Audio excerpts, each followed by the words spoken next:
First thing is I stay off Instagram. There's lots of cool stuff out there and it gets lots of clicks and lots of likes. Unfortunately, it probably doesn't have a strong scientific basis. They all said, you're just good enough to not be good enough. One of the sayings with my staff is, if you're not excited to be here, why would anybody else be? It's true. You know, so I think enthusiasm goes a really long way. If you're gonna do something, attack it. Welcome back to another episode of the Chats with Clark podcast. I'm your host, Joe Clark, and here at Chats with Clark, we don't do poppy intros, we get straight to the point. And the point of today's episode, episode 78, is Tom Rini. 78, wow. Right? Pretty cool. Tom is the founder of the gym and fitness group Black Flag Strength and Conditioning. A 2011 John Carroll University Athletic Hall of Fame nominee, the renowned former strength coach at St. Ignatius High School, where his family name reigns strongly. Tom Rini, welcome to the show. Thank you very much, man. I appreciate it. Yeah, thanks for being here. Thanks for having me. Yeah.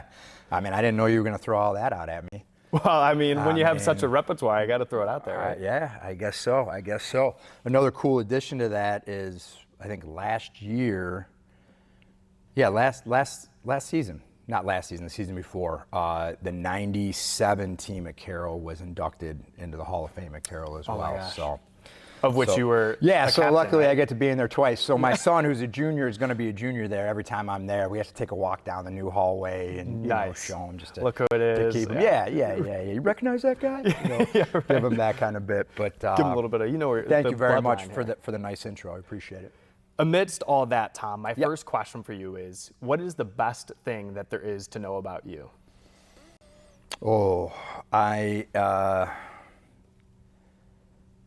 I'm fiercely dedicated and passionate about what I do and about people and about helping people. And I've just chosen, after years of kind of doing this now and realizing that, my mission in life is to serve others through health, wellness, fitness, strength conditioning, whatever you want to call it. It's why I started in the late 90s and have kind of kept my foot in it all the way through. It's evolved over the years in terms of my mindset. It's when you're younger, it's lift heavy and move fast and do all those things. But as I get older, there's certainly significant value in enhanced cardiovascular fitness and increasing strength and building high quality muscle and all the physical things that come along with it and all the health and wellness things that come along with it. But just being able to interact with people in a very vulnerable position when they come in here a lot of times, and being able to serve them through that and have a connection with that there's nothing else like it. I mean, I spend more time with these people than their doctors, than their lawyers, than their accountants, a lot of times even than their families. They come in every single day. And so it's a role that I don't take lightly, because, they are coming to us to help them live a better life, So anyway, so I'm fiercely passionate about what I do, and the people I get to work with. Those people that you talk about that are coming in here to Black Flag, where we are now, again, thank you for having us. What do you notice is the common thread amongst them? You mentioned that they want a better life, but what is it about their life that they want to be better? Well, I think it's different for everybody who comes through the doors. I mean, we're so blessed. I mean, in one group class setting, we'll have an 18-year-old who's a senior at a local high school, and then we'll have a 65-year-old who's a retiree. And we're able to work with all of them in the same environment and apply the same principles. So it varies for everybody. I mean, at its base, right, it's increased quality of life. Really, like we tell people all the time, we're a people-based facility, not a performance-based facility. I really don't care about performance metrics, how much you lift or how fast you do something. We're trying to meet everybody where they're at on their journey. And if what we do in here doesn't enhance what you want to do outside these walls, then we're not doing our job, right? So our main goal with everything, and I know I've said it a couple of times now, but is enhance quality of life and increase longevity for people. We want people, all the years they have left, to be the best years. We don't want them sitting in hospital beds for the last 10 years of their lives, right? So, we try to increase functionality for people, whatever that may be, if that's playing 18 holes of golf on the weekend, or throwing the baseball around with their kids. And on top of it, there's the aesthetic goals and those things. But those are all byproducts of what we do. So yeah, that's a tough one to answer because everybody, I mean, we have a lot of members and a lot of wonderful people who come from all walks and are in here for different reasons. Yeah, I think something that's almost obvious but true is that everyone's coming in here with some sort of goal, right? So there's a recognition of like, I don't like whatever facet of their life that they're in now. Yep. Or don't like it enough that they know it could be better and want it to be better, so much so that they come in here and say, let's do this thing. Yeah. And I think that yearning for growth is at least one common thread amongst all of them. Absolutely. And to that point, and taking a step back, I mean, when people come through these doors, it's an intimidating environment for a lot of people. And I get that and I appreciate that. So they have to be, a lot of them, significantly vulnerable coming in here. So how you embrace that and how you engage with them. With my coaching staff, we talk about the idea of managing personalities. Because really, at the end of the day, you're in a group with 18 people, you're running them all through the same workout, you're creating some variation in it because you have to scale some movements or change some movements for some people, but you're dealing with 18 different personalities who had 18 different kind of days, who have 18 different kind of goals, and how I talk with you versus how I talk with somebody else is going to be drastically different. So and we have, our coaching 10, kind of our 10 commandments of coaching. And one of the main ones that we talk about as a staff is coaching with compassion. And understanding, we're always coaching from the athletes or from the client's perspective, right? Again, you have different goals, different ideas, different philosophies of what you're trying to do. So we always trying to approach from that perspective. So it's really, and it's, over 15 years of running Black Flag, it's a significant challenge, because people have bad days and they come in and they're in bad moods and, or you get people who just are introverts for whatever reason, and they just don't like to talk. They don't like to be talked to, and those are my favorites because those are the people. It's a challenge to kind of break them down and get them to engage, and so I always look forward to those challenges. Whereas when I was a young coach, it was like, oh, so-and-so's here again, and now it's like when they walk in, I'm like, hey, baby, what's up? And just kind of get them to crack a smile and let them know that this is going to be the best hour of their day, when they come in here. So, anytime you can make something more personalized, people tend to gravitate towards it, right? And then especially when you're doing it in a sense of vulnerability, it makes it all the more prominent and relevant for them too. Sure. As you kind of talk about this ever-changing dynamic, right? People are coming and going, their personality every single day is going to be different. How do you stay up to date and informed on the new wellness ideas that are being studied and released and so forth? Sure. First thing is I stay off Instagram. There's lots of cool stuff out there and it gets lots of clicks and lots of likes. Unfortunately, it probably doesn't have a strong scientific basis. Fortunately, with almost 30 years in the field, I have a lot of experience. Not only my master's degree from Carroll in the field, but multiple certifications through multiple different organizations, as well as lots of experience with different athletes of all levels, different people of all levels and experience. So that perspective allows us to draw from sort of different segments, whether it's a strength conditioning bias, a high rocks or endurance bias, or even CrossFit bias. We can take things that have strong scientific principles behind them, and then what we like, and then we put it into our own program. And on top of that, being an active member of the National Strength and Conditioning Association, I have access to all of the latest research coming out of there, and I try and stay fairly well read on the new trends. But we are strong advocates of our people should be able to move on some capacity like an athlete, so we kind of skew a little bit more towards more athletic style movements, much more different than a traditional, fitness facility. Sure. All the rage right now are kind of boot camp style classes where it's just cardiovascular, stations and all that kind of stuff. The problem is when you look at the science, that's only one facet of fitness and wellness. Yeah. You know? I feel like when you say the athletic piece, you don't just want an athlete that can just run forever. You need an athlete that's also built, that has going to hold their ground. There's so many more areas than just one. Yeah, well, and when you look at the new emerging science, being strong and having high quality muscle is as valuable as having great cardiovascular fitness and a high VO2 max. So, we need to make sure that we're training those things. So, just doing cardio circuits every day, all day, it's probably not. Is it effective? Yes. Is it increasing wellness? Yes. Is it the most effective? No. Is it optimal? No. And from our perspective, our goal is to always create the most optimal program to maximize the adaptations to all those things, whether it's building strength, building high quality muscle, cardiovascular fitness, mobility, stability, being able to absorb force, create high rates of force. I mean, the reason somebody gets injured when they step off a curb and rolls their ankle is because they lack the ability to absorb high forces. So if we're not training the ability to absorb high forces within what we're doing, then we can't call ourselves a functional fitness facility, right? All the term functional, right? Which is a bogus term. It means nothing and everything at the same time. But I can make an argument that a barbell curl is as functional as any crazy movement you'd see on Instagram. Sure. Even more so, I would argue that it's probably more functional than watching somebody balance on a Basu ball, juggling. So yeah, that's kind of how we approach everything and try and stay in alignment. And as a staff, we meet on a routine basis. Very fortunate, like my team comes kind of from all walks. So we have a bunch of different mindsets, and we're able to collectively come together and discuss, hey, this works, hey, this doesn't work. And then try to be able to rationalize it or defend it, so. Now, Tom, your athletic career was one that was of great optimal performance. As we mentioned, you're an inductee at the Carroll Hall of Fame. What practices did you put into place that allowed you to compete at such a level?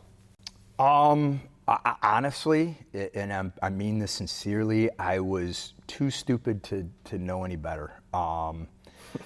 I come from a very hardworking family, and I grew up in the Rocky generation. So, the only way to get better is just to do more and to keep going and to keep going. And when everything hurts and you feel terrible, you keep going. Now, what I know now about training and performance, that's the dumbest thing you could do. But, back then it was just this burning desire I always had. I always wanted to go to the league. That was always kind of my goal. I started at Villanova University out of Ignatius, and that didn't work out. And so when I got to Carroll, it was, that fire was even more aggressive, to the point where when I first transferred in, I didn't talk to anybody probably for most of the semester. I go to practice, keep my head down, do what I got to do. And my whole mindset was just, I don't care about anybody. I don't care about anything. Like, this is the goal, is to win a national championship and get into the NFL. And neither of those things happen, but it was to a detriment, to the point where now I have physical issues that are as a result of kind of driving, through pain and, just pushing to the point. So, there was success that came with it for sure. But I would give up the personal accolades and all that kind of stuff to have gotten a national championship with my teammates. I tell my kids all the time who are, college athletes right now, to enjoy the experiences and to enjoy the team. The wins and losses, I don't remember a lot of games, but I remember the experiences with the guys before and after, all of that kind of stuff. So yeah, I don't know. It's been a heck of a ride to get where we're at. But I'm supposed to have double knee replacement. Oh man. And I've been putting it off and just kind of getting by. But it's as a result of the 1 year Carroll had a partial ACL tear, and the doc's like, you're not playing, and I'm like, Watch me. Yeah, and to the point, literally, I was like, look, man, I don't know what I got to do, and the doc was like, made me sign a literal personal liability waiver against him, releasing him if I did tear my ACL. So I had to miss 2 weeks, and we're playing Mount Union the following week. So the doc's like, and the 2 weeks I had off, I would jump the fence in the stadium, and I'd run sprints at night at 10 o'clock at night when nobody was God. there to make sure that I was in shape, ready to go, when we played Mount Union. So, silly things like that, I think on the surface sound cool and like you're, David Goggins and nothing's going to stop me and this and that. But I look back on it and it's like, at the time, you're a badass, but now it's like, maybe I should have rethought. There's smarter ways to do it.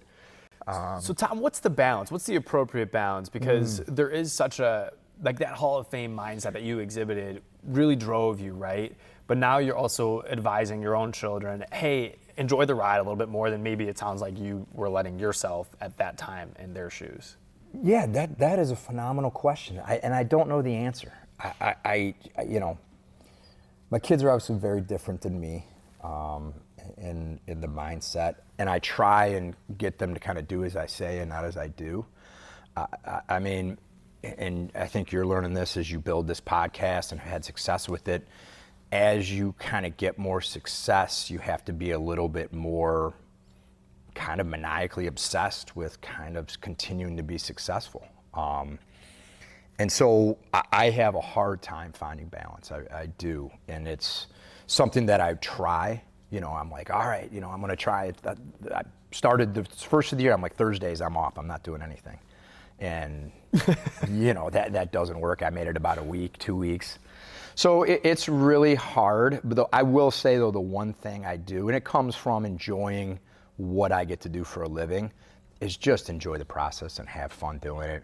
I think years ago when you're building something and you're wearing every hat and, I'm cleaning toilets, and I'm setting the gym up at 2 a.m. and all those kind of things, it's hard to enjoy it. But as you get a little bit more established, it's difficult because you want to kind of keep driving and seeing how far you can push this thing. But I have, with the help of my wife and my children, kind of sat back and starting to, at least, I'm still here about the same, but I'm enjoying the time that I'm here a lot more, I just recently started working with high school athletes again, which I haven't done in probably 15 years, because I just stopped enjoying it. And now, all of a sudden, I kind of have this newfound love for working with high school kids. And so, but I don't know how you find the balance, man. If you figure it out, let me know. For sure. If anyone does, throw it in the comments. Yeah, right? And it is one of those things. It's like with my kids, I'm like, it takes some time. Well, I'd like them to work a little bit because they're like, guys, you need jobs. But at the same time, like with their athletic stuff, it's like, guys, this is going to come to an end. And, it's such a small portion of your lives that if you're not enjoying it, find something that you're enjoying doing. Now, fortunately, they're all in positions where they love their sports and they've had good experiences with college. But if they weren't, it's kind of like, find something that you enjoy. I mean, and I do. I have regrets about not enjoying college more. When guys were going to parties, when guys were going on spring break, I was like, I can't. I got to do this and I got to do that. And because I didn't want to miss workouts. And they still, to this day, give me a hard time about not being on spring break with them at South Padre Island. Now, Tom, you mentioned your wife, you mentioned your children, almost in a way pushing you to reevaluate perhaps your mindset towards some of the grittier things with the job, right? Yeah. And now you mentioned you're getting back into working with high school students. Do you think that it was a lack of enjoyment, or do you think that maybe the mindset and the thought process towards it was not allowing you to enjoy it? Yeah, I think that's probably a good point. You get so driven to be successful, you kind of forget what that means. What really is success, and we're like any other business. I mean, we have to make money, right? So, you're kind of driven by that, at least initially. And if that isn't part of what you're trying to accomplish, you're going to be in trouble. And I've known a lot of gym owners that were great trainers, great coaches, great professionals, but didn't realize that, you have to be economically healthy. So, when you're an entrepreneur and you're just starting out, that's a big part of it, right? I got it in my bottom line. And then all of a sudden I have a staff of 8 or 10 people that are kind of relying on me, for a paycheck. And, that's a lot of pressure. And so when you add all those things up, and it was a maturity thing, when you're younger and starting businesses, you make some immature kind of ego-based decisions. And so all of that kind of takes away from the enjoyment, right? So again, as I've gotten a little bit older now and a little bit more established and a little bit more relaxed, again, it has allowed me to kind of enjoy the process a little bit more, and not be so focused on the results of all of it. You know what I mean? And it's interesting, as I've learned to enjoy the process again, the results seem to be coming. So Yeah, it's so funny how that goes. Isn't yeah, it? it's kind of, seriously. we get out of our own way a little Right? bit. Yeah. I mean, you fight it, and then as soon as you take a step back, and you're like, oh man, this is great. It's like good things start happening, you know? One of those good things that you mentioned was, again, working with high school students. Yeah. Originally, or one of the roles that I wanted to focus on with you is that you were the strength and conditioning coach at our famed alma mater at St. Ignatius. Yeah. What made it, and what was it that you did that made you so effective there and leaving such an effect on those students? Oh man, I don't know. I don't know. I mean, I had an immense amount of respect for the program and for Marty Einen, who, was, as far as I'm concerned, next to Coach Kyle, the man responsible for the state titles and the national titles and all the success they've had. And he was such a big part of my life that I just put everything I could into it. But you talk about massive shoes to fill, and feeling, pressure sometimes on a level that would just, because, being an alum, you had not only did you feel, and being part of the glory days, being a captain and all that kind of stuff, the amount of pressure you feel to make sure that these young men are successful is overwhelming. So you would just do everything you possibly could do. But again, it always came down to the kids. It was always, what can we do to make them successful? But I mean, I got to tell you, here I am, a young strength coach. Just finished doing an internship at the International Performance Institute down in Bradenton, Florida at the IMG Academies. And it was part of the Bolletary Tennis Academy back then.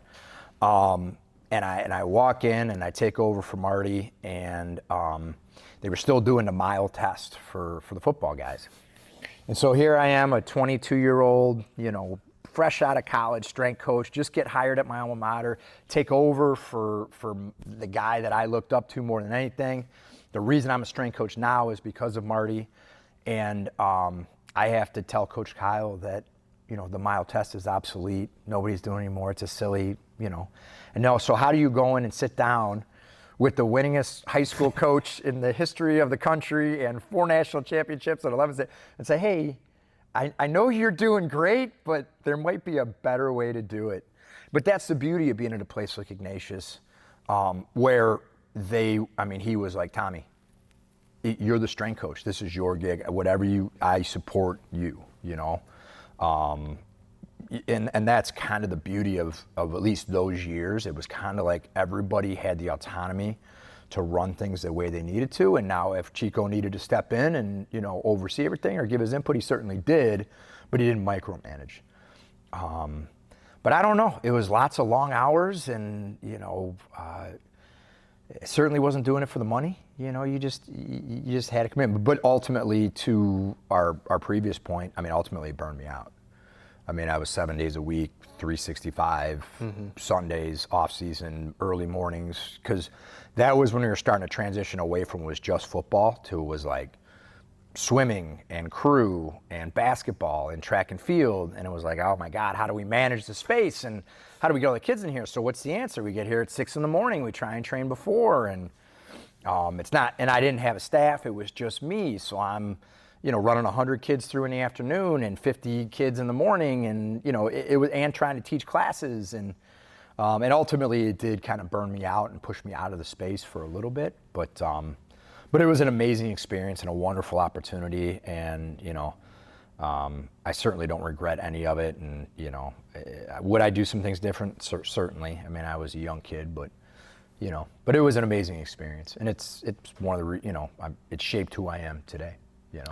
I think we all have something about us that is just exceptional, and that tends to be what we offer when we go to a place. And throughout all of these stories, we keep hearing this resilience and this persistency part about you.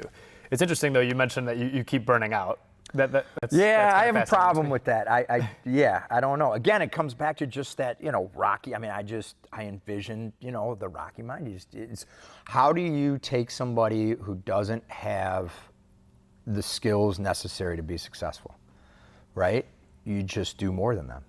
And so that was always my mindset. And I've sort of had interventions a little bit here with my wife, and we have a friend who was a doctor who's working out of here. My mindset was always like, I don't need to sleep. I'll grind, and that's how I get ahead on everybody. All the fake kind of garbage that people spout out there, which is the opposite of everything a healthy person should do. Sleep is, bar none, the most important thing you could possibly do. Chronic sleep deprivations with some studies is as bad as smoking. So, but here I am, and the doc sat me down. He's like, man, you're 45 years old, you look fit, but he's like, you're gonna be that guy that keels over at 50 years old because you're doing everything wrong. And he's like, and he really was like, what the hell kind of leader are you? And I'm like, what do you mean? I'm this and that. He's like, so you're telling everybody to do these things, and this is what you need to do for health, which I know, and I'm doing the opposite. It's like, sometimes when it's right in front of your face, you don't see it. Mm-hmm. And it was like, okay, so I need to change how I'm living. And it's amazing when I changed how I was living, making sure I'm trying to sleep, taking care of myself, staying consistent, on point with nutrition, all those things, right? All of a sudden, I became a better leader, a more involved leader.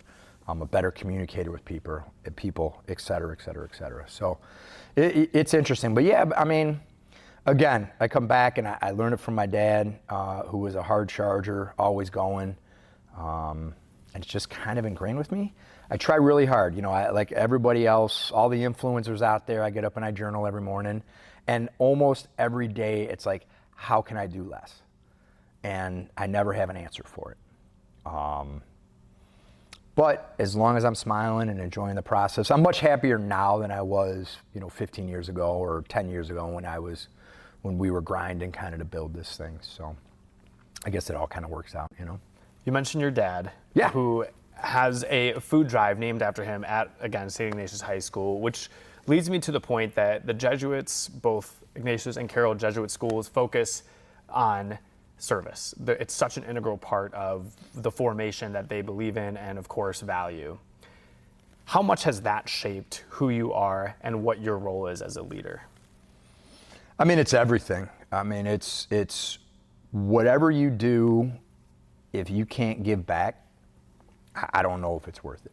Like I said, I was lucky enough to realize that my form of service wasn't going to be donating large sums of money or getting involved with food drives or those types of things. It was going to be serving people through health and wellness. We have class here on Sunday, and we call it the Church of the Holy Barbell. It's just, this is our way. This is my way, my calling, if you will. And again, when I sit back and I think about it critically or analytically, I mean, again, and that's why we look at it the way we do and we're so passionate about it, is because, like I said, I mean, there's nobody you'll interact with in your life that's going to have as great an impact as what we get to do every day. And if that isn't like the ultimate calling, I don't know what is, right? Like if I can take a woman who's been on blood pressure meds for 15 years, she works with us for 2, and now she's off blood pressure medication. It's going to add 10 years to her life, and now she can play with her grandkids. I don't know of a higher calling, right? And we have as strong, if not stronger, impact than their doctors. Usually you go see a doctor and it's because something's wrong. Totally. Right? Doctor puts you on a med. We find the root and we fix it. And those people put their faith and trust in us to be able to do that. I mean, if that's not the epitome of trying to serve, I don't know what is.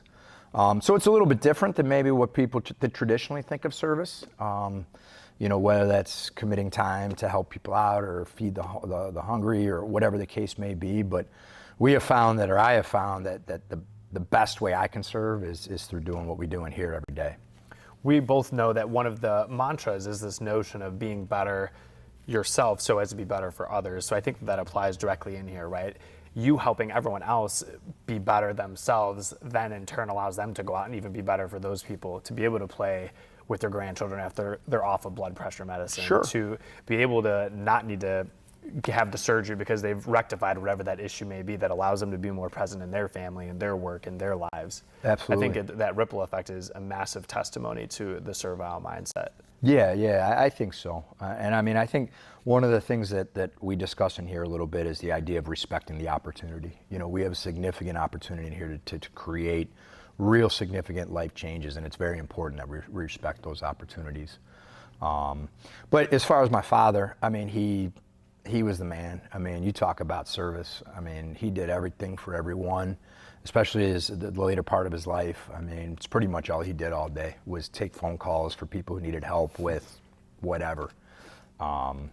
Incredibly philanthropic, you know, sat on the board at the Cleveland Clinic, at Fairview Hospital, Westside Catholic, Ignatius, Eds, Magnificat, Cleveland Central Catholic. I mean, just, and my mother too, both of them. Just, and my mother still is going, and she's still, made a big commitment to the Cleveland Clinic, and just very involved. They very much believe in you know, if you have some wonderful things given to you, that you need to give back. And so my avenue is not those things. It's helping people with their fitness and wellness. God bless both of them. They sound utterly tremendous. They are. They're wonderful. But, Tom, we keep referencing this fitness piece, this wellness piece, as something that is great, which we both agree on. Everyone's going to agree with that. What is the biggest inhibitor then for people to not come and do this? Or better, why do people not spend time advancing their own wellness? Oh, it's hard. Yeah, it's not easy. And you know, we live in a constantly advancing world, and people are always just by nature trying to find the easy way. So, you know, in the Ozempic world now, you know, it's a lot easier to lose weight. You know, you don't have to come in and do the cardio. You don't have to come in and lift the weights. You can just take a pill or a shot and lose it. The problem is it's a short-term fix, right, for a long-term problem. Most people spend however long building up their intolerance to fitness. And it's because when we were younger, we're all taught it's a punishment, right? Well, it's when you played sports growing up, what was it? Run a lap, you know? So we automatically, as we get older, everybody kind of equates physical fitness with, you know, something bad. It's a great point. I've never thought of that. Yeah, so as we get older, it's hard to get over that mindset. And, I mean, there is significant value in being a little uncomfortable, but people have a very hard time with that. And so they always kind of look for the easier way. And so unfortunately, and I'm not against Ozempic or any of those peptides that people use. I think they can have significant impact on people's lives who really need them. But it should be in conjunction with this kind of stuff. But yeah, I just think it's hard work, and sometimes, you know, in the culture we live in and the world we live in, sometimes hard work is frowned upon. But that's how we adapt to anything, right? Not just training. We have to create a stress. I mean, that's at the most foundational level. Getting stronger, getting more fit is all about creating a stress and then creating an adaptation to that stress, right? So I have to stress the system. Once I recover and I adapt, then the system gets stronger. If I never add stress, and I'm not just talking about stress in the form of working out, it could be anything, right? One of the things, my oldest son, who's in the Marines now, you know, growing up, he had anxiety. He was diagnosed with anxiety, you know, and ADHD and some other stuff. And it was a crutch. You know, it became this thing where it was like, if I asked him to do something, I can't do it. It's too much. I'm too anxious. And I'm like, I don't discredit those things as real things, but I also think oftentimes because things are difficult, people have a tendency to turn that into a bit of a crutch. And that resonates even as people get older, and it's tougher to get out of as you get older. It was amazing. He, out of nowhere, decides that he's going to join the Marine Corps. And I mean, as a father, you're proud of him because he wants to serve the country, but I also knew him, and I talked to him and I said, son, I love you, but you're not that guy, you know? And he has proven me wrong over and over again. Yeah. But my wife and I were talking when we picked him up from Paris Island after he graduated from Marine Corps boot camp. Wow. And it was interesting, the anxiety was gone. The nerves around people were gone. And it was because he was in a situation where he had to deal with it, right? He wasn't, he didn't have any choice. And so sometimes I think it's very easy for people to kind of fall on, the easy way out. But unless you lean into that stress, you don't really create the adaptations. Like if you want to improve as a person, you got to read, right? Or you got to study, or you got to, spend an extra hour doing something. All not enjoyable, but it's the only way we get to where we want to go. And it's the same is true for fitness and wellness. But that's a tough first step for a lot of people, I was going to follow it up and ask you what you would have defined as the one action step for someone who's saying like, yeah, I'm that person. I'm falling into the inhibitor. I don't dive into this and make myself better. But it sounds to me as if and again, tell me if I'm understanding you correctly, but your recognition or your advice would be to almost lean into the discomfort of it and almost to take it head on and start doing it day by day. Yeah. And like each day taking on a new boom, boom, boom. Yeah, I think that in this fast kind of clip world we live in, there's a lot of people out there that make a lot of money by telling you to lean into it, by telling you to get uncomfortable, by telling you it's all about getting up at 5 a.m. and grinding. And I don't think any of those things are accurate. And certainly not from a health and wellness perspective. Unless you're going to bed at 8 o'clock at night, do not get up at 5 o'clock in the morning on a consistent basis. But for the people that are struggling, I would say it's nowhere near as bad as you think it's going to be. You learn a lot about yourself. But yeah, I don't think lean into it is the right thing, the right way to phrase it. Just embrace it. Embrace. It's not even, it's just the perception of discomfort. It's not even the discomfort. Once people get in here and they go, oh my gosh, I don't know why I was, nervous or scared or any of this kind of stuff. So, I just think, I guess you could say leaning into it, but just embrace it and understanding the bigger picture, right? You're here for a reason. You're coming to Black Flag for a reason. And so you need to dig into that a little bit more and let that other stuff kind of go. It was a terrible answer to your question, but no. I get stuck, like people live on like this David Goggins mentality, right? Who's going to carry the boats and all that kind of stuff. But, you can do that kind of stuff in certain aspects of life, and you can do that type of stuff in certain aspects of training. But in other aspects of training, it's a terrible idea to just keep going. And I get it, and I understand it. But I think it's all about finding balance between that, right? I think there's, the younger generation I see is either one or the other.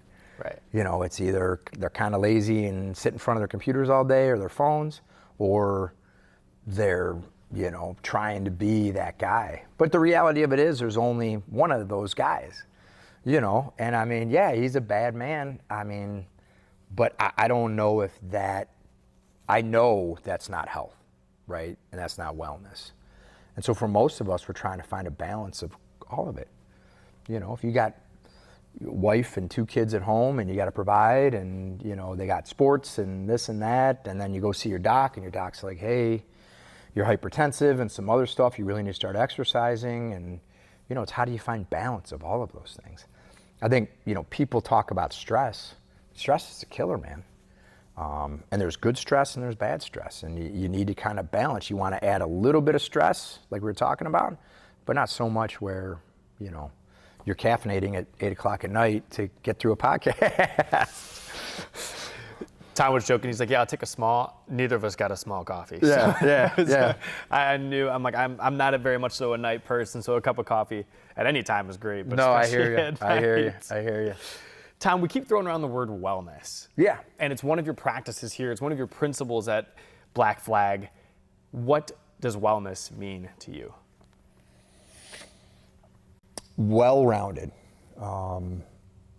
Wellness is the idea that we're balanced through all aspects of fitness, and all those aspects lead to a higher quality of life.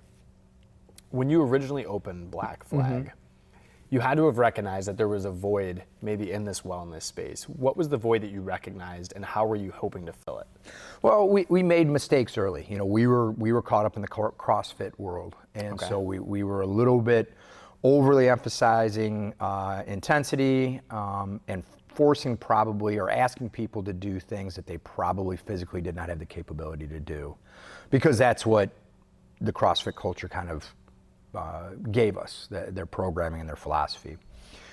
And the crazy part is I knew from my background and experience and studying that it might not been the most effective way, but we were fully invested. So that was all the rave at the time. It too. was huge. It was rampant. huge. But we've evolved from that because we've come to the realization that we're not trying to send people to the CrossFit Games. That is not what we're trying to accomplish. We are trying, like I keep saying, to enhance life for people.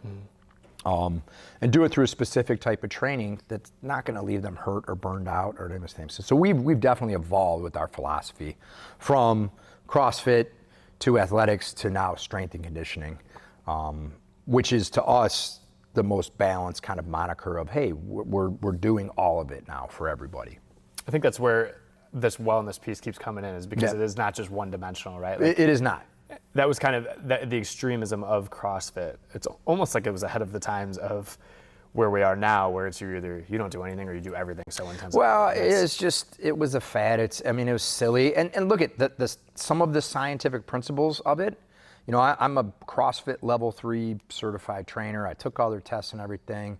There's a very small population of us worldwide that have that designation. So we were fully invested. But part of the problem with it is their philosophies were sound, some of them, but it's the application, right? So, they push this principle of constantly varied functional movements completed at high intensity across broad time and modal domains. That's the definition, right? And then when you break down the definition, you're like, what the hell does that mean? That's what made me crack up, because I couldn't tell you what you just said. Yeah, but it's like, what's functional? I don't know. We already talked about that, right? When you look at CrossFit movements and how they're done, there's a certain level of functionality, but they're very limited. High intensity, boy, everything we know from science, high intensity is not the best.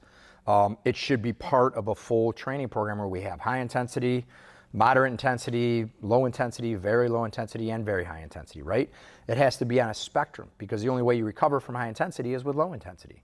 Again, creating an adaptation. If we just think we're going to hit the same intensity every day, all day, you're going to have some adaptation early on, but then it goes down, and it goes down really bad. If we don't understand the hormonal responses to training, the neurological responses to training, all these things that people kind of lost along the way with that eventually we were like, oh damn, like we're doing a disservice to our community by forcing them into this. So, and it takes some guts to step back when everybody's doing it and it's all the rage. And we lost some people when we said, hey, look, we're transitioning to this style of training. Here's the rationale behind it. And people now have adapted and I think are flourishing with the style of training we're doing. So the evolution of it is it probably wasn't wellness when we were doing it before, to be honest with you. It was probably creating more harm than good. But we've corrected that. Now just by looking in the mirror and going, holy crap, why are we doing, what's the point? You'd have an hour training session and I'd spend a half an hour of it teaching a certain technique for a certain movement that's an advanced movement that I know nobody's going to do.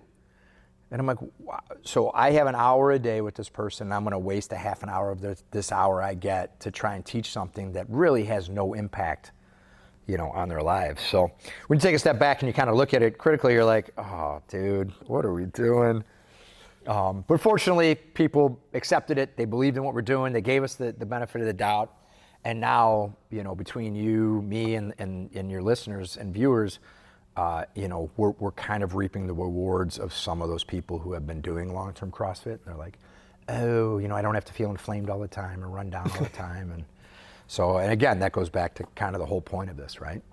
Another one of those times, Tom, when I would imagine that you look in the mirror and are introspective, is when you're reflecting on what it means to be quote unquote strong.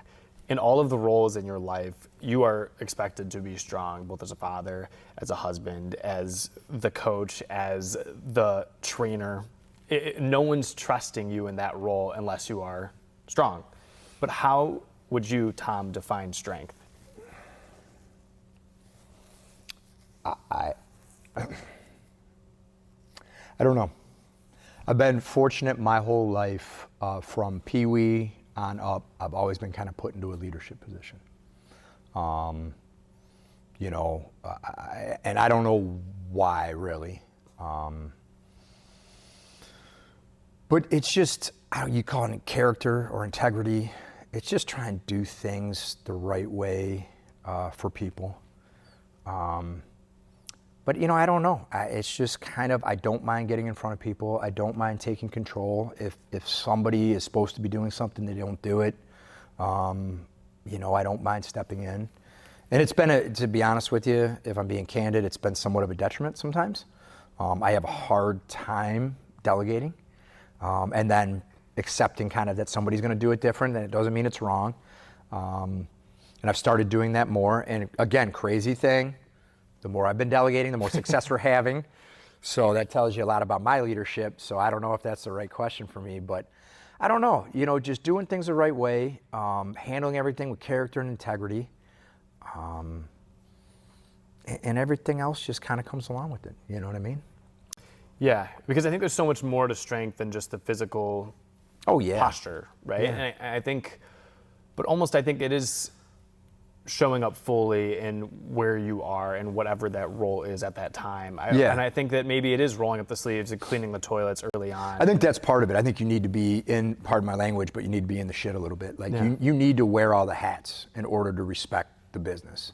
And I think too, when people see that, they sort of respect you a little bit more as a leader. But physically at 40 years old, I was the strongest probably I'd ever been, right?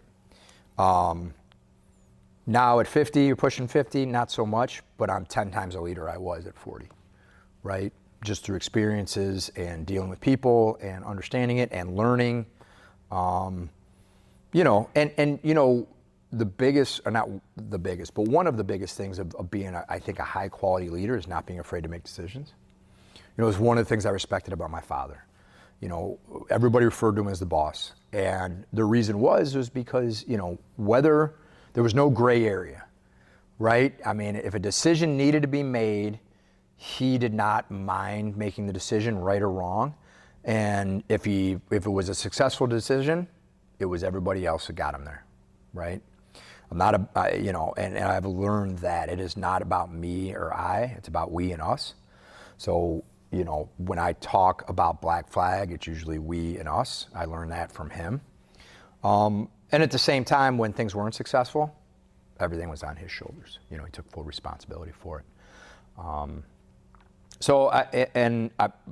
We've tried to inherit some of those qualities, like make tough decisions, no gray area, right or wrong, we got to go. I don't have to say hate. Martiana would be so mad at me right now that I said hate. I dislike,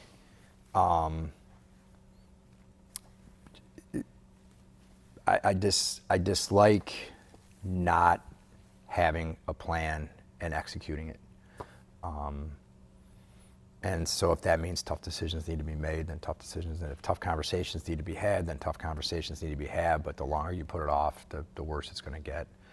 But in terms of being, and evolving as a leader, I don't know, just keep showing up every day, Two of my favorite quotes, one of them is by a speaker, and he always says, you don't have to just be a nice guy, you got to be a good man. And part of that is doing the difficult things, doing the right things right.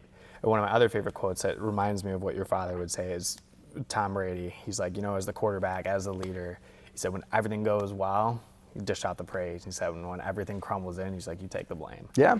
And that, I think, is the crux of being a leader. It's that you lift everyone up around you, and then when it crumbles, it's like, I could take the heat too. Yeah, but there's such a beauty in that too. For sure. You know what I mean? You talk about, you don't learn anything with the successes. you know? When you mess up, when you buy a second location and it crumbles, that's a learning experience. And you're sitting there at night going, all right, how am I going to get this going? How am I going to revamp, right? There's two ways you can go, man. You can sit back and sulk and say, I messed up and I suck and this is terrible. Or you say, all right, look, this is the reality of the situation. Take the emotion out of it. What do we have to do to execute this plan that we're going to put together to be successful?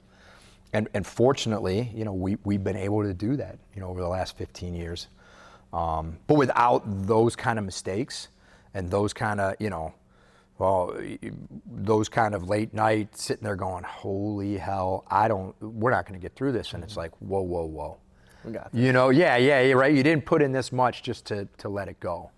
And so even right now, the business is evolving where I want us to be in a position 10 years from now where I can pass off the business and Black Flag is still going when I'm long gone.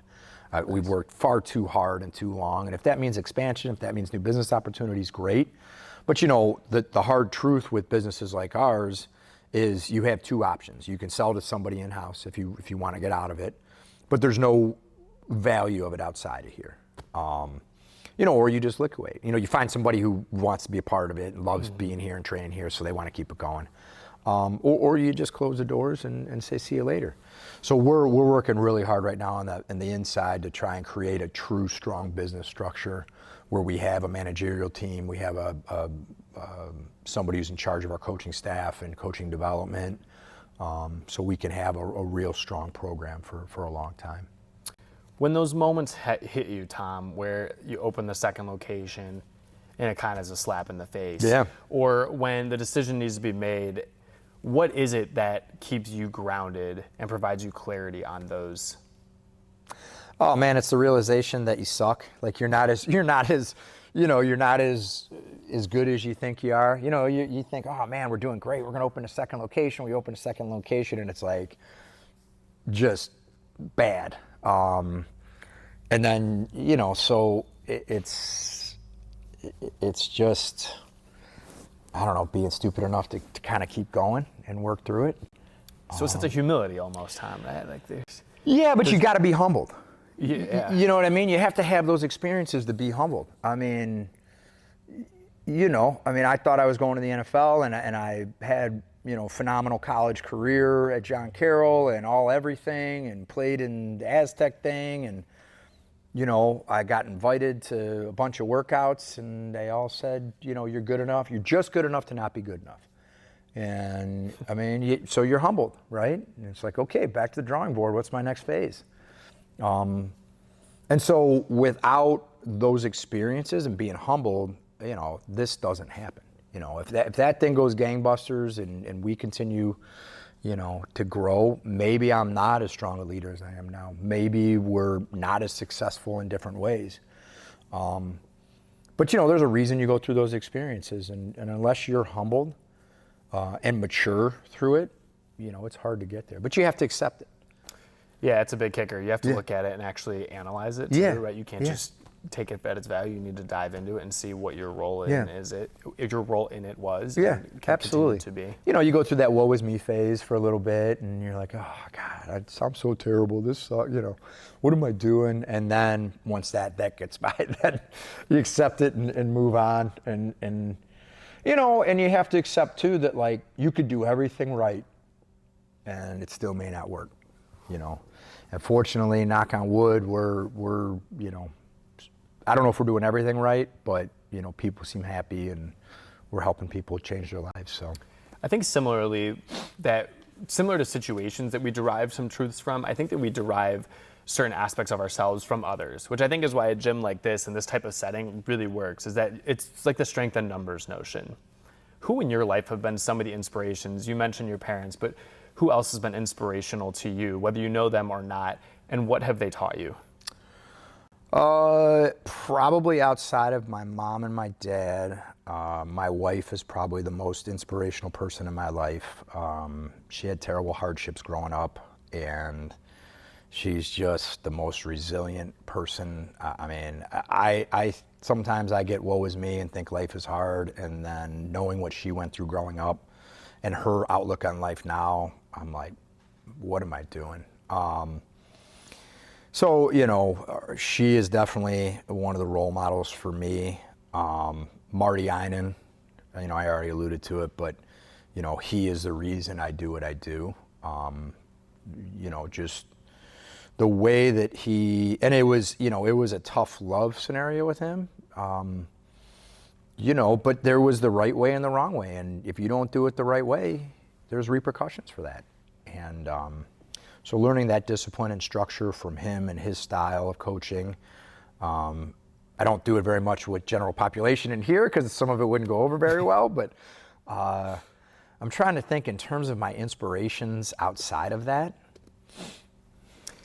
Real quick, while you think, the thing about the structure that strikes me with someone like Marty that you're describing is that it's the standard. It's a standard of excellence. It was a standard, yes. And I think that's like when we say the right way and the wrong way. When we say the right way, what we mean is that there's a standard of excellence, and anything short of that is disrespectful to yourself and everyone else that's working towards that. It's a phenomenal way to put it. And unfortunately, those standards nowadays, they're just tough to enforce. I mean, I had the opportunity to become the strength coach recently at another high school, local high school here. And I flat out asked the guy who offered me the position, I said, look, am I going to be chasing kids?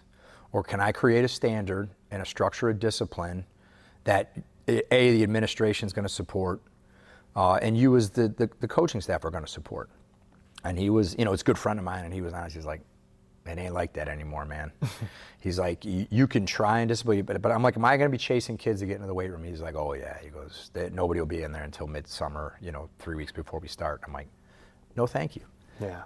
It's just not how I operate. And it's because of, but I think it's one of the reasons why, success is come for us in our community. I think the way Marty Einen was with us created the success that we had through the structure. There was just the right way. There was no other way. And if you didn't adhere to it, you kind of got left behind, and that's the way of the world, But I don't know if in the way culture is now, if I did some of the stuff that he instilled in us back then, I don't know how well it goes. So it's a tough Sure. dynamic. Yeah, things are ever evolving. I think back to I've loved the stories of Kevin Garnett or Kobe Bryant that you would hear. Like those were some hard hitters. That there was a standard of excellence, and if you weren't meeting it and holding up your end of the deal, then you're going to hear about it. Yeah. And that was because they were going to uphold theirs. Yeah. So darn right, you better uphold yours too. Yeah, and I think back in the day, that stuff was celebrated, and I think now that stuff is kind of frowned upon. Totally. Yeah, it's been a big shift. So it's just interesting. Again, having kids that are playing competitive sports in college, and there are still some coaches out there that are hard chargers and and do their thing. But yeah, I mean the biggest influences on my life right now are my wife, and probably Marty was a huge influence outside of my parents. As far as anybody outside of that, I don't know. I mean, there's lots of wonderful coaches out there and leaders. Coach Kyle certainly, Coach Carroll at Carroll. I had the opportunity to play for him. It was awesome. Two legends right there. Yeah, man. I mean, I got to coach. I got to play for and coach with Coach Kyle, which was awesome. Yeah, that's cool. Awesome. Alternatively, Tom, what influence do you hope to leave on others that would be sitting here answering that same question? I don't know. Wow. I should have known you were going to throw some stuff out like this. You know what I mean? When you sent me the text message about what this is about. What type of influence do I want to have on people when I'm long gone? I hope that people can take away from knowing me and being around me enthusiasm and passion for whatever it is they want to do. One of the sayings with my staff is, if you're not excited to be here, why would anybody else be? It's true. So I think enthusiasm goes a really long way. So yeah, I mean, hopefully people can take away, hey, live life vibrantly, enjoy it, embrace it, and do it with passion, man. Attack stuff. If you're gonna do something, attack it. Don't just Don't just, what's the Matthew McConaughey? Don't half-ass it, whole-ass it, right? But yeah, I don't know. I mean, that's such a tough question. It is because I'm still in it. Yeah. You know what I mean? Yeah, and I think, but people are taking influence from you now. Even. So I it's like, hope so. I mean, I don't know if people, but my kids certainly. Absolutely. I want them to work hard and have character and have integrity and enjoy what they do and smile as much as can. That was the best takeaway, and it was Marty Annan. I remember my sophomore year, we're playing in the state championship game. Now, this is in 1992.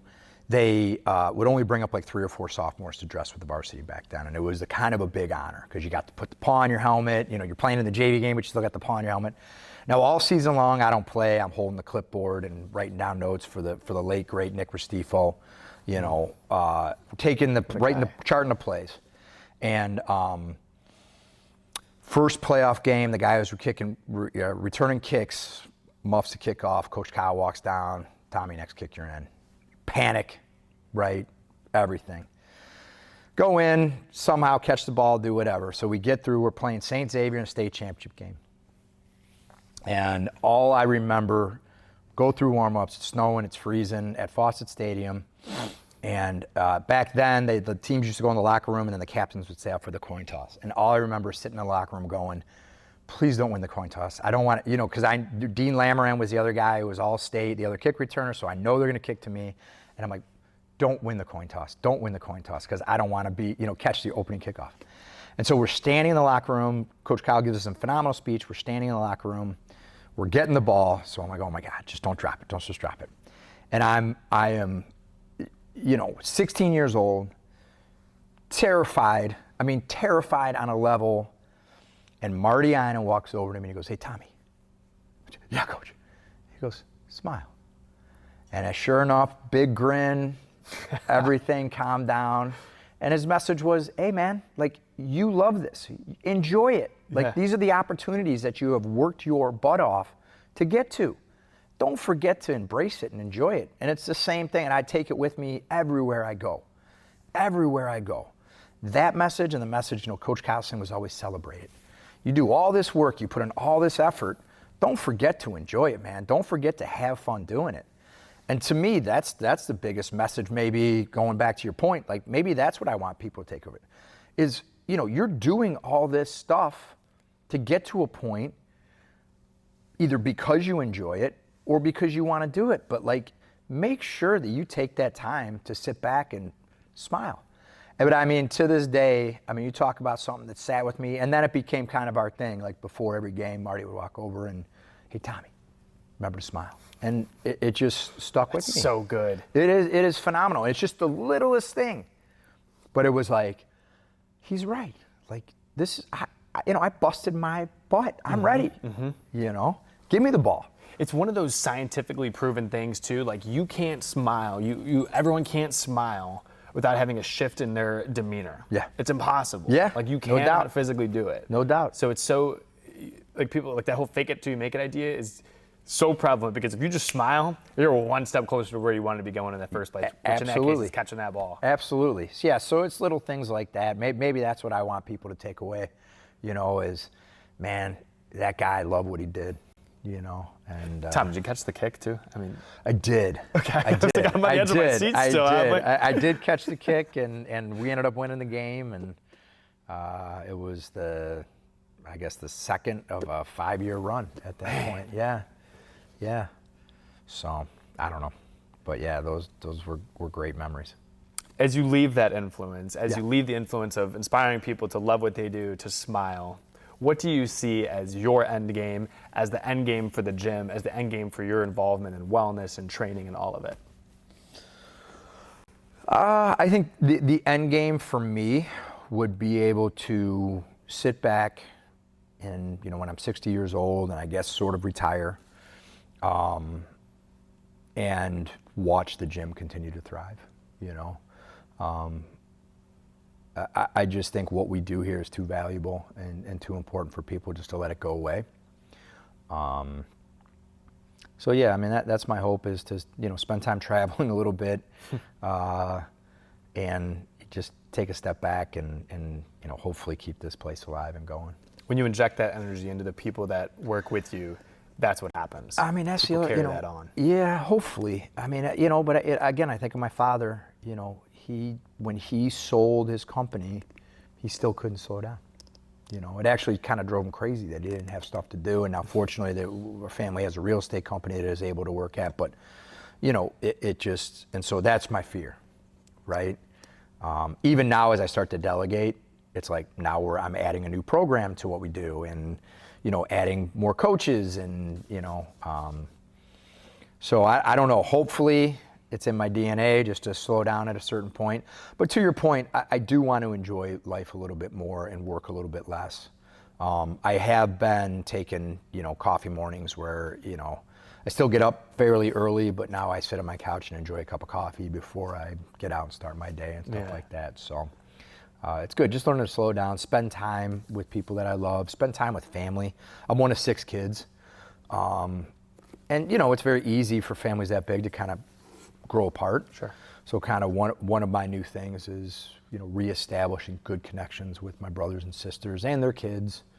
So yeah, we're working on that. That sibling relationship is the longest relationship that we have in our life. It is. And it's a fascinating thought. When you talk quantity, it is second to none. Yeah, without a doubt, right? Time is our best commodity. In the vein, in the light of you talking about slowing down and appreciating life, leads perfectly into our closing litany that we do at Chats with Clark. We have 5 questions that every guest answers. The first one's about gratitude. Should be a layup for you here, Tom. Given everything we've just talked about. My contention is pretty simple. I think that people who live with gratitude on their hearts, on their minds, and live and carry that out have better lives than those who do not. Straightforward. Yeah. What role, Tom, does gratitude play in your life? Pretty dang important. I am grateful. I've had so many blessings in my life. It's hard not to be grateful. You know what I mean? So gratitude's a pretty important part of everything that I do. I mean, even when times were tough, like we were talking about, as you look back, you're grateful for those times. So, I mean, I'm grateful for everything I have in my life, for the people I have in my life, for the community I get to be a part of every day, for the leaders that we have in this community. Yeah, so gratitude's a pretty big part of it. If you're starting each morning with a journal, I'm sure that gratitude has to have a... Yeah, it's usually like, what am I doing wrong and where can I fix it? But yeah. That's in a way, that's gratitude too, Yeah, right? right? I mean, it's a way of like, man, I know I've been given these great gifts and talents. I got to be using them. So where am I not using them, and where can I be using them better? There's a grateful piece in there too. Sure. The second question, Tom. Yeah. Do you have any regrets in your life? And if so, what have they taught you? Yeah, I have lots of regrets in my life. Okay. They have taught me that things aren't always better on the other side. To take my time in making decisions, understand the impact that decisions are made, how they'll impact other people's lives. Don't let people dictate how you want to live your life. Yeah. Those are great. Yeah. A lot of intentionality I'm hearing in all of that. Yeah. I have some pretty big regrets. Do you want to dive into it, or would you rather?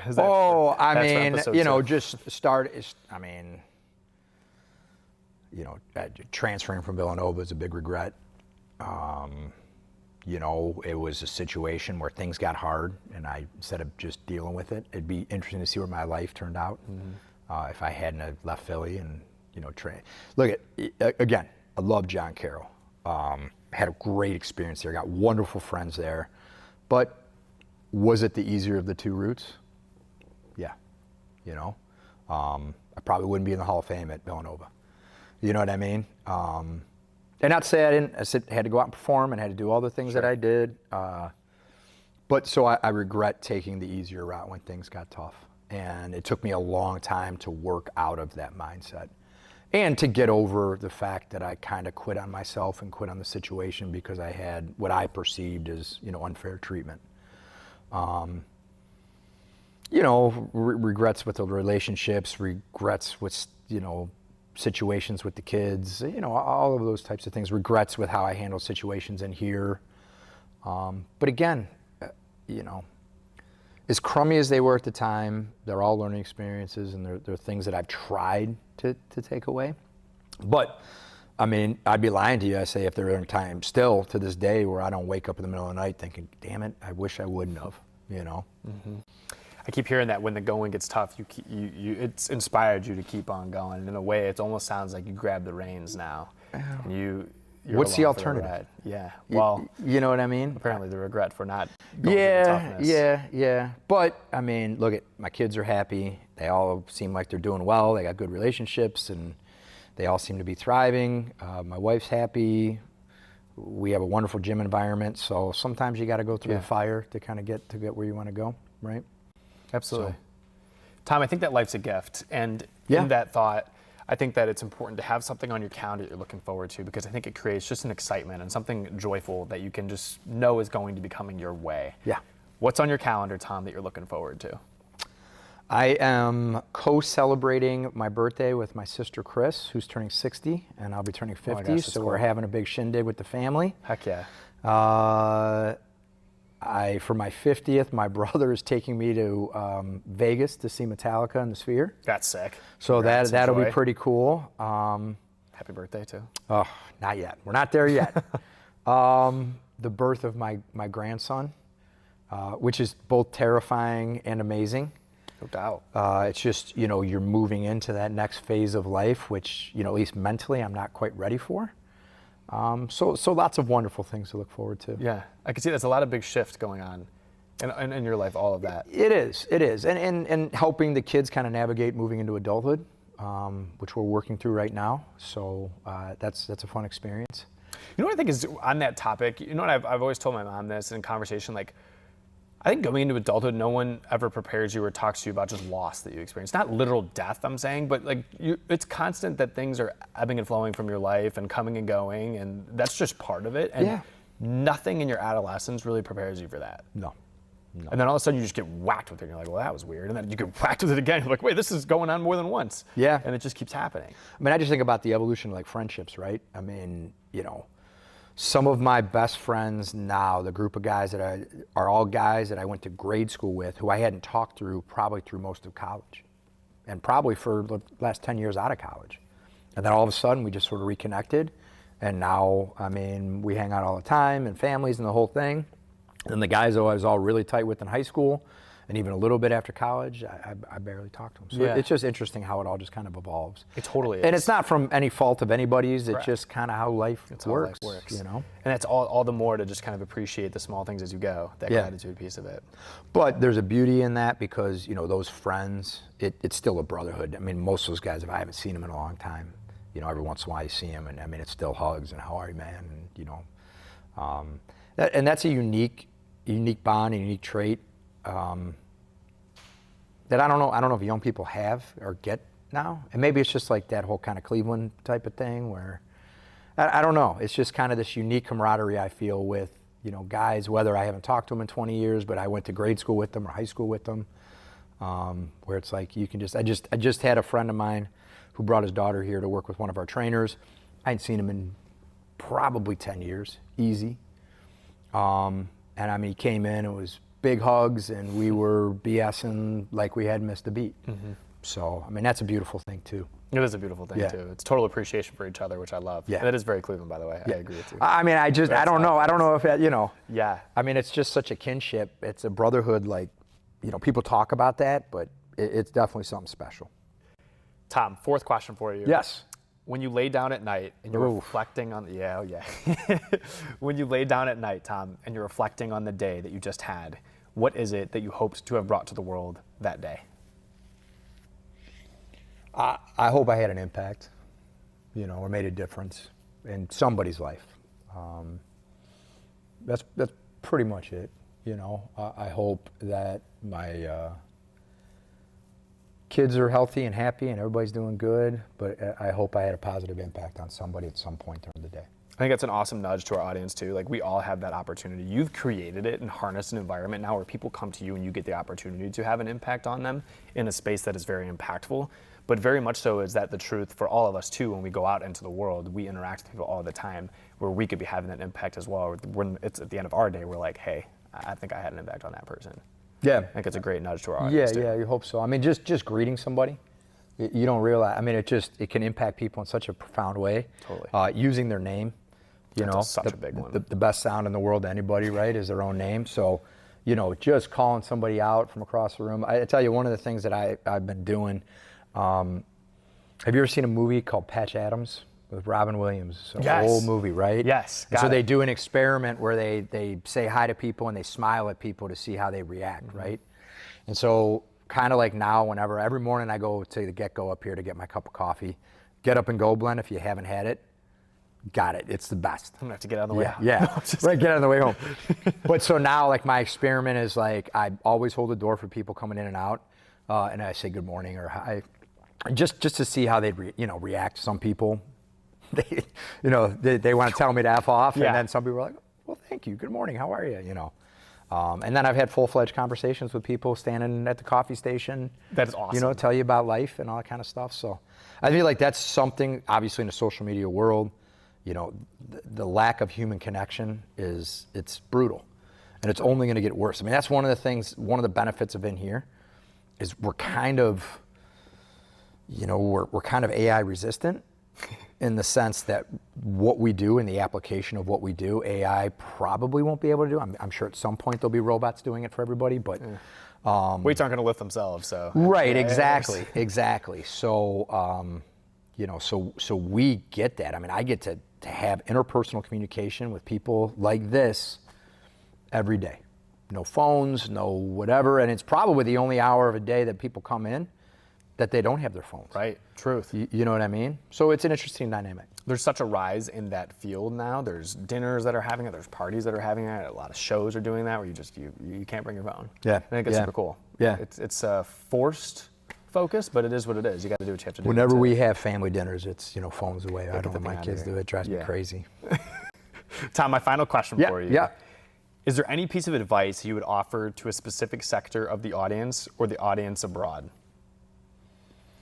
Any type of advice. Move every day. Do something. Go out for a walk. Do something. Not a big deal now, but you'll thank yourself when you're 80 years old and you're mobile. The other thing is enjoy it, embrace it, live it. It happens. Life moves so quickly. It's very interesting. My perspective as I move, actually when I turned 49, the perspective changed significantly because I had the harsh realization that statistically, I only have about 25 years left. And that is a mind F. That's it? 74? 74, 75, yeah, it's kind of, maybe it's a little bit more than that, but like my father passed away at 75. So like that is a very real epiphany. So it's amazing when you have that perspective, it's like, oh, maybe I better take that trip. Maybe I better, go to that game because it's all going to be gone in, a blink of an eye. I mean, what did my sister say? The days are so long, but the years are so fast, right? Like, it's just, so that perspective has allowed me to kind of be like, all right, man, like, maybe we better have some fun with this before it's all said and done. Now, hopefully, with everything that we're doing and taking care of ourselves, we'll get some more years out of it. Totally. But, the reality of it is, life expectancy is that. So it's like when you have that perspective, it's like, turning 50 this year, becoming a grandfather.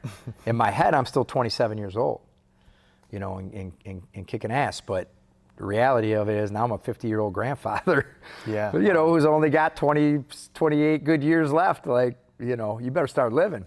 Better start living. The movie Good Will Hunting. Yeah.